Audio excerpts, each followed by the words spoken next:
Madam sir. हाँ। आप जय मैडम। जय। मैडम सर, सैफ अली खान जी आए हैं, कह रहे हैं कि आपकी अम्मी भेजी है उनको आपसे मिलने के लिए। हाँ। सैफ जी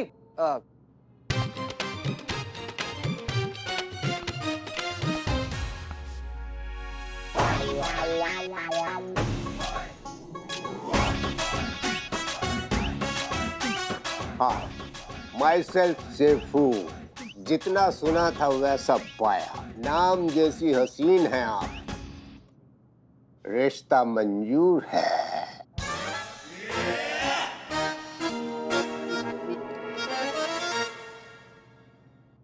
नॉट बैड। बैठ जाओ। बैठिए, टिकाइए टिकाइए। ये बाबा बिखर जाइएगा तुरंत। बैठिए सैफू बाबा, आराम से। मैडम सर, आपकी अम्मी आपकी शादी के लिए इतनी उतावली हो गई है कि खेत का आखिरी कीड़े लगा हुआ, फफूंदी लगा हुआ, अब ऐसा लहराता गन्ना भी चलेगा उनको आपके लिए, जिसमें न रस बचा है न जीने के लिए सांस। Not bad. एक बात समझ में नहीं आई, वो आपने अपनी पिक्स के साथ अमर नाम के पुलिस ऑफिसर का वीडियो क्यों भेजा? क्या? अगर आपका इशारा बॉडी वॉडी मसल वसल की तरफ है तो वे कोई मसला नहीं है, हफ्ते भर में बना लेंगे। मैडम सर, हफ्ते भर में बना लेंगे। अमर विद्रोही का वीडियो अम्मी ने गलती से वो वीडियो अम्मी ने आपको भेज दिया। Not bad. अब आपको कैसा लग रहा है कि हमने आपसे शादी के लिए हाँ कर दी है? नहीं, शर्माइए नहीं, आप तो खुशी के साथ नाच सकती हैं। किस्मत खुल गई आपकी। मुझ जैसा चार्मिंग हैंडसम लड़का आपको अपनी बीवी बनाने के लिए तैयार हो गया है। चिचा, आप इंसान है कि हड़प्पा की खुदाई में निकले हैं? चलिए, हो गया आपका, उठिए। हमने सुना उठिए। जी बिल्कुल सही सुना सर, आप प्लीज उठिए। आपने अपनी हालत देखिए। Not bad. Very bad sir. झूलता खंडर, कांपती मीनार, वजूद के नाम पर लकीर। अरे हाँ, लहराता धान, उजड़ा मकान, सूखा चुहारा, अनाज का मारा। चलिए चचा, हो गया आपका बहुत ज्यादा। चलिए। मुंह में दांत नहीं है, पेट में आंत नहीं, और आप मैडम सर से शादी करेंगे। आइए चचा। Are you sure? अरे वेरी श्योर चचा, यकीन मानिए, आपके जिंदगी का आखिरी किस्त है, इसके बाद तुरंत फारिग हो जाइएगा। आइए, छोड़कर आते हैं आपको। आइए। अरे हो गया, बस बस, आइए आइए चचा, आइए आइए। गए गए। हाँ, पता लगाइए सैफू के बारे में। वीडियो के बारे में। Not bad. आपका रिश्ता करें। या खुदा।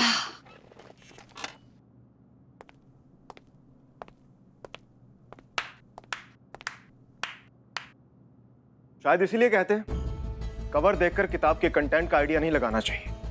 आपके मामले में वही गलती कर बैठा मैं। हसीना जी, मिले हम जिन भी हालात में हो, आपसे मिलकर खुशी बहुत हुई थी। सोचा था कल को सिचुएशन जो भी होगी, आपसे थोड़ी सी डिसेंसी की उम्मीद तो मैं रख ही सकता हूँ, लेकिन नहीं। आपने जो ओछी हरकत करी है ना, मेरी पर्सनल चीजों को ऐसे वायरल करके, आपने पूरी तरह से रॉन्ग प्रूव कर दिया है मुझे अपने आप को लेके। देखिए मिस्टर अमर, तो मेरी पीठ पीछे किस नाम से चिढ़ाया जाता है मुझे? फट्टू, दब्बू या डायरेक्ट छोटू? ये गलती हमने नहीं की। कुछ गलतियों के एक्सक्यूज नहीं होते हसीना मलिक। तकलीफ होती है, और घाव देने से ज्यादा बेरहम घाव को कुरेदने वाले होते हैं।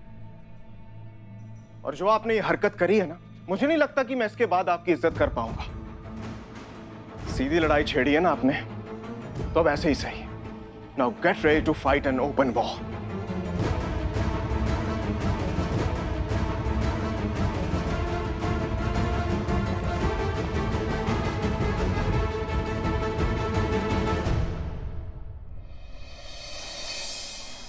सब जीते। हाँ। खुशी का बात है। क्या हो गया? हमारा श्राप सच निकल गया क्या? क्या मतलब श्राप? हाँ, मतलब ये पगलेटे की तरह हरकतें कर रही हैं आप। क्या हुआ? हाँ। अरे कोई हरकत नहीं कर रहे हैं हम। पुष्पा जी, क्या बात कर रही हैं आप? और मम्मी पुष्पा जी, आपका श्राप मिसफायर हो गया है। हमें पता चला कि पूजा के पिताजी ने केस वापस दे दिया मैडम सर को। मगर धीरे धीरे हमारे दुश्मन अमर सर है ना, वो सुन लेंगे।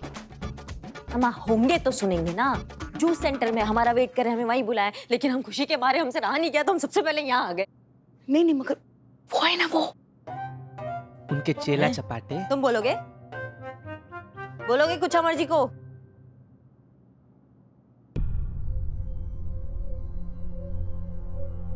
सर कब तक यूं ही टहलते रहेंगे, शांत हो जाइए ना।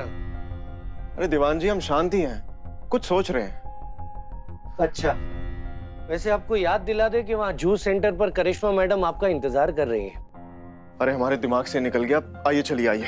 फिर से केस हमारे पास आ गया। सेलिब्रेशन तो बनता है।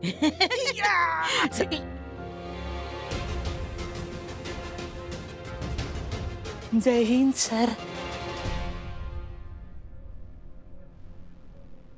कोई मुझे बताएगा ये मुजरिम लॉकअप के बाहर क्या कर रहा है? ये मुजरिम नहीं है सर, ये बिल्ला है और ये यहीं थाने में ही रहता है। दीवान जी। Yes sir. क्या कहती है आपकी छानबीन? यही क्या इसने जानबूझ के अपनी गलत कंप्लेन लिखाई है ताकि ये जेल के अंदर घुस सके और मुफ्त की रोटियां तोड़ सके। हाँ तो देख के रहिए, इसे बाहर निकालिए इसे और उस औरत को बुलाइए जिसने झूठी कंप्लेंट लिखाई थी। Okay sir. और उस औरत को लेके आई। दीवान जी। सॉरी चलिए।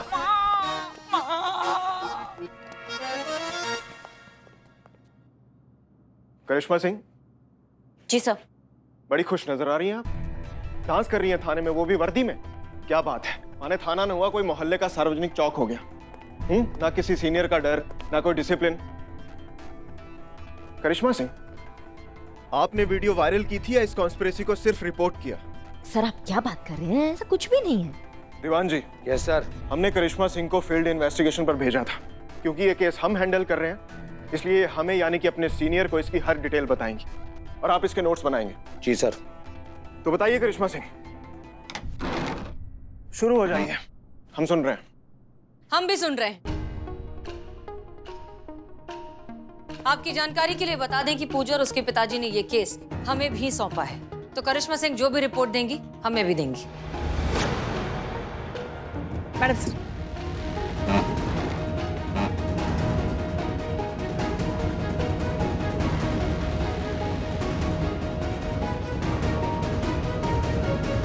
जी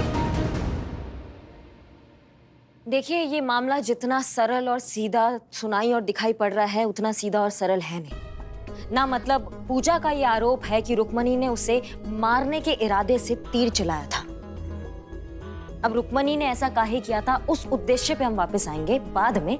पहले इस मुद्दे पे बात करेंगे कि ये जितना भी आरोप पूजा ने रुक्मणी पर लगाया है, रुक्मणी ने इससे साफ इनकार कर दिया है। उसका ये कहना है कि वो ओलंपिक्स के फाइनल सिलेक्शन से ठीक 3 दिन पहले ऐसा कांड काहे करेगी। वो वर्षों से इसके लिए मेहनत कर रही है, उस मेहनत पे पानी पानी कैसे कर देगी। और इस बात से मैडम सर और सर हम इस बात से सहमत है, उसके इस कथन से हम इत्तेफाक रखते हैं। आप कहना क्या चाहती हैं? मैडम सर हम ये कहना चाह रहे हैं कि ये केस बहुत ज्यादा पेचीदा है ना। मतलब ओलंपिक्स के फाइनल सिलेक्शन से 3 दिन पहले ये सारा बवंडर हुआ है। आपको नहीं लगता है कि इसका लेना देना जितने भी खिलाड़ी है उनके सिलेक्शन से है ना? मतलब ये संजोग का बात है कि जैसे ही रुक्मणी वो बुल आई का तीर मारने ही वाली थी, उस वक्त लाइट चली जाती है और लाइट जाने के बाद सब ये मान लेते हैं कि रुक्मणी ने जो है ये जानबूझ के तीर मारा है जो पूजा के हाथ पे जाके लगा है ना। मतलब आपको नहीं लगता कि कुछ गड़बड़ है जिसकी खुशबू आ रही है?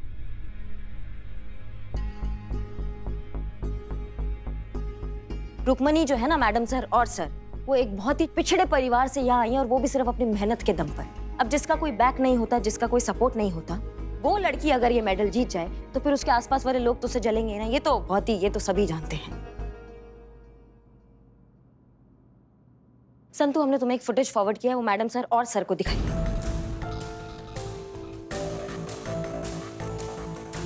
ये फुटेज है।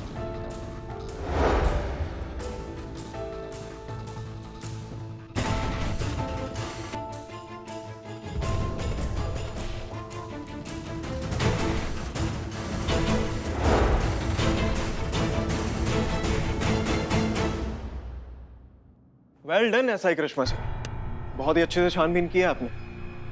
इसका मतलब सच्चाई तक पहुंचने के लिए हमारे पास सिर्फ और सिर्फ 3 दिन है। 3 दिनों में हमें पता लगाना होगा कि रुक्मणी बेगुनाह है या नहीं। अगर है तो उसका सिलेक्शन होने से कोई नहीं रोक सकता। उसका हुनर पूरी दुनिया के सामने आना ही चाहिए। चीता चतुर्वेदी, पुष्पा जी और करिश्मा सिंह, आप हमारे साथ चलेंगे। चलिए। करिश्मा सिंह इस केस पर हमारे साथ रहेंगी। करिश्मा सिंह हमारे साथ जाएंगे, हम ऑर्डर दे चुके हैं। हम भी सीनियर हैं इसलिए ऑर्डर दे रहे हैं, ये कहीं नहीं जाएंगे। करिश्मा सिंह आप हमारे साथ चलेंगी, दैट्स एन ऑर्डर। करिश्मा सिंह आप कहीं नहीं जा रही, इट्स एन ऑर्डर। सर करिश्मा, हम क्या कह रहे हैं, छोटा मुंह और उससे भी छोटी बात, क्यों ना हम सिक्का उछाल कर इस बात का फैसला करें। चिताई तो आपके साथ, पटाई तो मैडम सर के साथ, नहीं तो अंटा मेरे बाप का। किसके बाप का? नहीं मतलब ऐसा मुहावरा है ना, चित भी मेरी, पट भी मेरी, अंटा मेरे बाप का।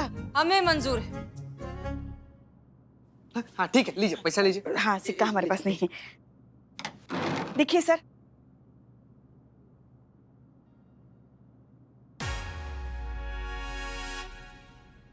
कहाँ फेंक दी? हमने तो पकड़ के रखा था सिक्का।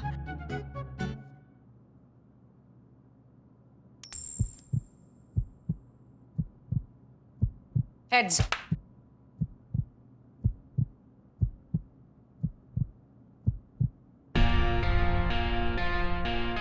जीत गया, जीत गया, yes, yes, जीत गया।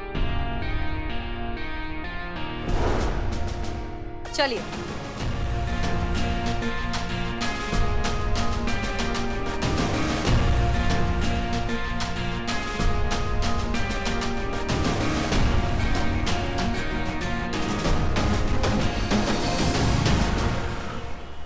रुक्मणी प्लीज, प्लीज तुम रोना बंद करो पहले। जी पुष्पा जी, आप वहीं रहिए, हम आते हैं अभी, ठीक है? धन्यवाद। रुक्मणी, हम पुलिस वाले हैं, हम मुजरिम और निर्दोष के बीच का फर्क बहुत अच्छे से समझते हैं। तुम निर्दोष हो ये बात हम जानते हैं, हमें यकीन है तुमने कुछ नहीं किया, इसलिए प्लीज रिलैक्स। हम तुम्हारे साथ हैं, तुम्हारा संघर्ष जाया बिल्कुल नहीं जाएगा। और तुम पूजा, अब तो तुम्हें यकीन आ गया होगा कि तुम बेवजह शक कर रही थी उस पे। उसमें उसका कोई गलती नहीं है, वो निर्दोष है, उसे फंसाया जा रहा है।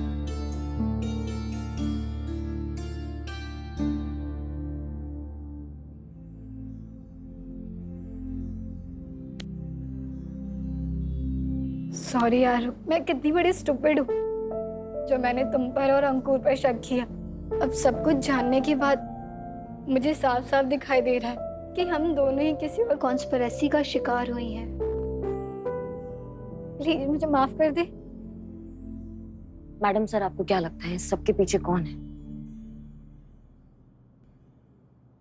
हम फेडरेशन के चेयरमैन और आप लोगों की कोच से मिलना चाहते हैं। कहाँ मिलेंगे वो?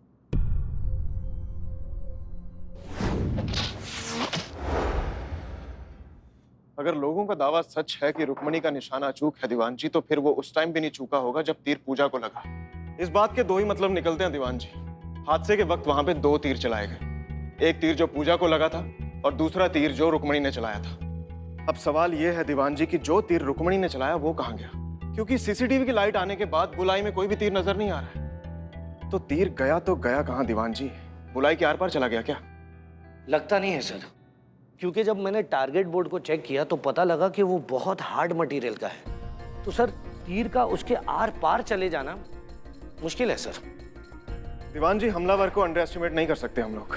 एक सेकंड के लिए मान लेते हैं कि तीर बुलाई के आर पार चला गया होगा और उसे बिना होल की आई से रिप्लेस कर दिया होगा, लेकिन सवाल अब भी वही है कि उस बुल आई को रिप्लेस करने में और उस तीर को सारे लोगों की नजरों से बचाकर गायब कर देने का टाइम था क्या हमलावर के पास? चलिए दीवान जी, देखते हैं।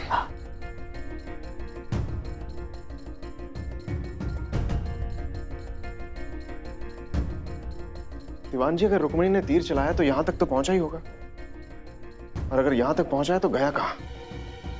किसी ने तो देखा ही होगा। एक काम करिए, रुक्मणी को बुलाइए और टारगेट बोर्ड के बुलजाई में होल करवाइए। जी सर। चाहिए।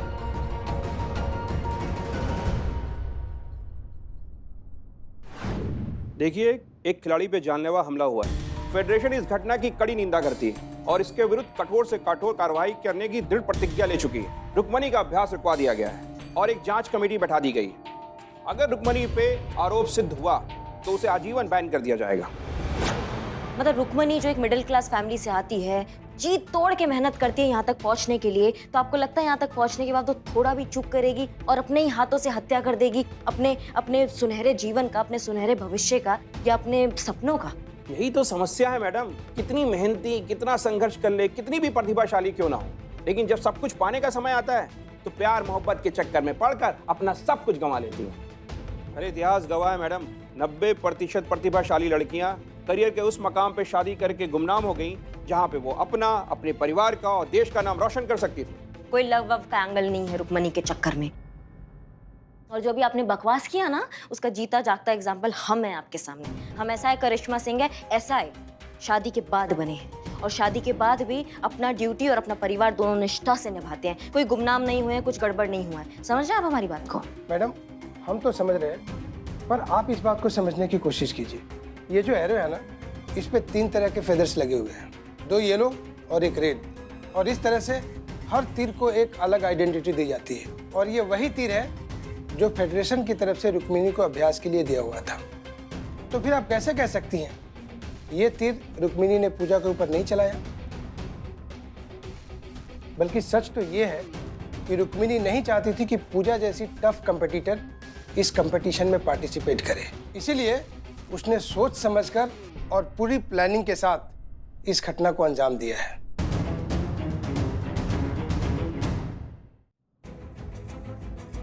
दीवान जी हट जाइए। ये लो। उस दिन यहीं खड़ी थी तुम? नहीं सर, थोड़ा वहां खड़ी थी। पोजीशन लो। ठीक उसी शिद्दत और कंसंट्रेशन के साथ तीर चलाना जैसे उस दिन चलाया था।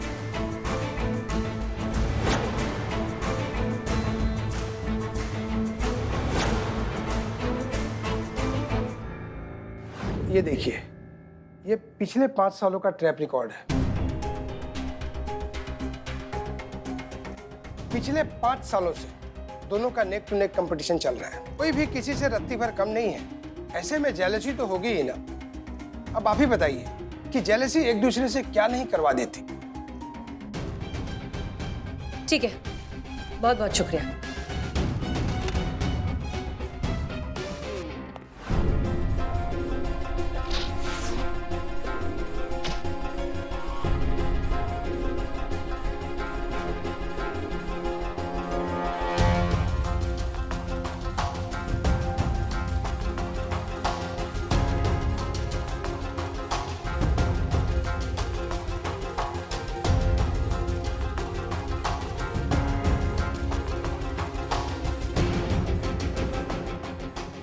सर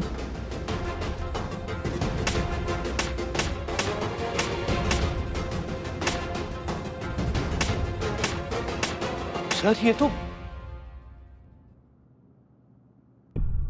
यहां छेद किया गया था और जो तीर रुक्मिणी ने चलाया था ना, वो डायरेक्ट इस छेद के बाहर गया। और उसके बाद उस हमलावर ने बड़ी चालाकी से सबकी नजरों से बचकर इस होल को बंद कर दिया। और उस चले हुए तीर का राज हमेशा हमेशा के लिए सीमेंट के अंदर दबके रह गया। दीवान जी। जी सर। ये टारगेट बोर्ड बनाने वाला, यहाँ का कॉन्ट्रैक्टर और वर्कर्स, सबसे मेरी बात करवा, क्योंकि उनकी जानकारी के बिना यहाँ ऐसा कुछ नहीं हो सकता। जी सर। अरे क्या हुआ? सर आज का दिन भी गया, कल सिलेक्शन का लास्ट डे है, और अगर कल भी असली हमलावर पकड़ा नहीं जाता है तो मेरा पूरा करियर बर्बाद हो जाएगा सर। तुम ओलंपिक जरूर जाओगी। कम से कम इस केस की वजह से तुम्हें तुम्हारा सपना पूरा करने से कोई नहीं रोक पाएगा। That's my promise. संतु और कितना समय है? आ रही हूँ। जल्दी आओ, कब से मैडम सर तुम्हारा इंतजार कर रही है। आओ। आ गई। हाँ? हाँ मैडम सर, ये इलेक्ट्रिक रूम से पाए गए सारे फिंगरप्रिंट्स के रिजल्ट हैं, और सरप्राइजिंगली वहां मौजूद लोगों में से किसी से मैच नहीं हुआ है। क्या? मैडम सर, करिश्मा मैडम ने जहां तक दिखाया था उसके पहले का सारा सीसीटीवी फुटेज है। लगाओ। एकदम जान पर खेल कर निकाले हैं मैडम सर। हाँ। जीते।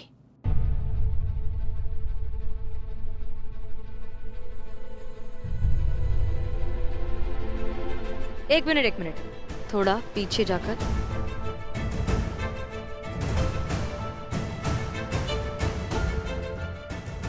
और ये वीडियो जूम किया, अब ध्यान से देखो।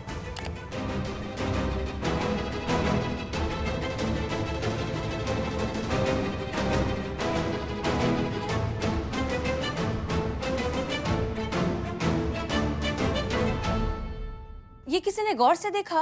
नहीं मैडम सर, हमारे लिए बहुत दूर है ये। पूजा का कोच जानबूझकर पूजा की पोजीशन बार बार शिफ्ट कर रहा है।